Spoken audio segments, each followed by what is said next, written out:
First of all, the history of Halloween starts with a holiday, an ancient Celtic holiday. It's pronounced Samhain.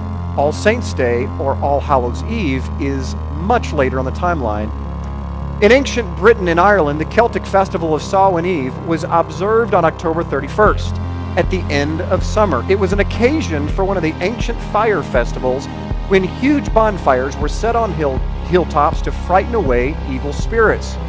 The souls of the dead were thought to revisit their homes on this day, and the autumn festival acquired sinister significance with ghosts, witches, hobgoblins, black cats, fairies, and demons of all kinds said to be roaming about. In addition, Halloween was thought to be the most favorable time for divinations concerning marriage, luck, health, and death. So right away, if I did not tell you this was the festival of Samhain, you would automatically be thinking Halloween, because this describes it to a T, and we haven't even gotten started yet. So ladies and gentlemen, we see right off the bat that the actual origin of Halloween had nothing to do with All Hallows Eve, that its roots go all the way back into a pagan cultic festival called Samhain. Today, even in Satanism, the high holy day, guess when it is? October 31st. Where do you think they get that from? Is it made up? They too believe.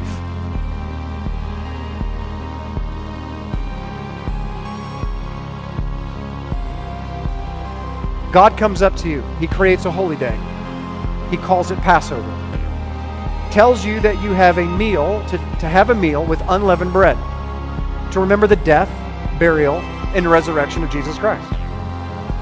Then Satan hijacks it, comes to you. So now Satan is talking to you. He tells you to do this, to change the name to the wife of Baal, the goddess of Easter, and start adding in other traditions and pagan things like dying Easter eggs, killing of and eating Easter's ham. Add in a bunny, because that's a symbol of fertility for the ancient pagans, and so on. He even says this: it'll be easier for the pagans to accept Christ if you do this, because this is what they're used to doing. So here's what I want you to do. I want you to take Passover. I want you to change it. I want you to add in all these pagan things that the pagans are used to doing, because it'll be easier for them to convert to Christianity if you come on their side of the fence and start doing pagan things in pagan ways. And he's silent. What do you do? Do you do it?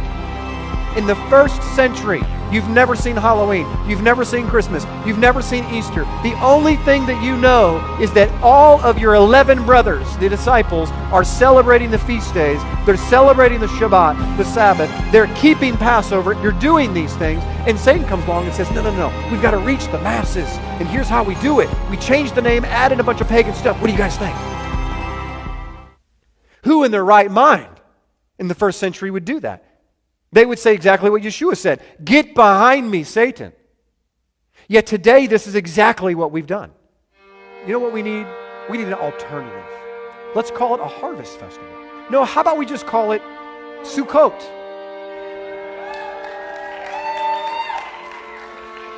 Ladies and gentlemen, the Christian church has been trying to find alternative for Halloween for 50 years.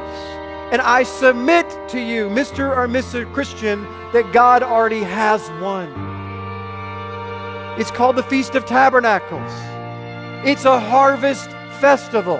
Why do we have to invent things when God has already perfected things?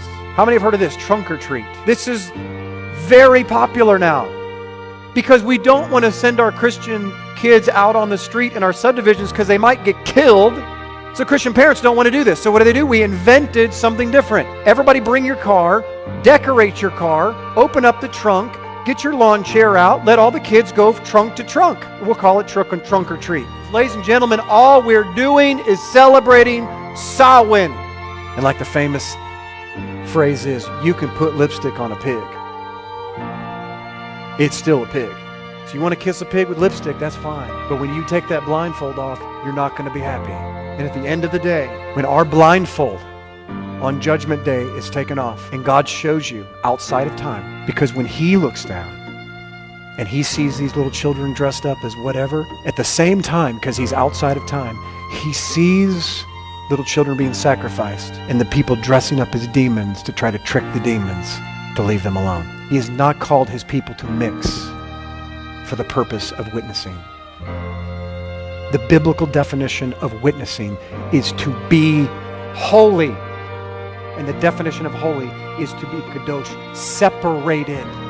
When you separate yourself, not in a sarcastic way of looking down on them, but when you in love separate yourself from the unholy, a line gets drawn in the sand and it becomes clear which God is which.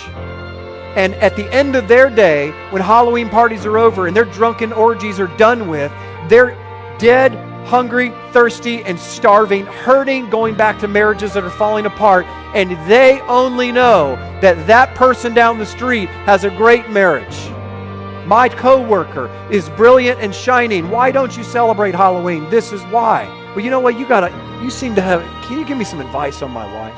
You see, when we come out of the world, we become a beacon in the night. When you hang around people that are not of Yahweh, but are of the world, they put bushels on your light, and you don't even know it. I would hope most of you in this room, and those of you that are watching online, when I asked the question in the first century, would you do this if Satan told you to take a holiday that God said was holy and change the name and add a bunch of pagan stuff? You would never do it. But we do it today. And we justify it by, as well, if you can't beat him, you might as well join him. I want to witness. You are not allowed to enter into a pagan festival with the purpose of witnessing. Let me give you the law of extrapolation to prove it to you. You are not allowed to go into a strip club to witness to the ladies on stage. But if you believe that you can hand out and witness to kids coming to your door and enter into a pagan festival and Christianize it, you're creating a law that says that you can do the same thing. Because how come I can't go into a strip club and witness if I can witness in this? They're both pagan, they're both demonic, they're both evil, they're both of the world. That means that you get to play God. You get to play Scripture. You get to create the laws, the instructions for how to witness to God, to the people of the world. I submit to you, we do Bible things in Bible ways. We leave the world out of it and let the chips fall where they may. And you'll watch the church at large worldwide go from a compromised, watered-down church that doesn't know come here from Sikkim and can't tell you what Lamentations is about, to a church that begins to grow and mature, strong in the faith, uncompromising. I'm telling you, this is the day that we nail onto the doors of the church at large today and we say, enough is enough. I'm done compromising. I will stand with my King and His Word, and I will not falter and I will not waver.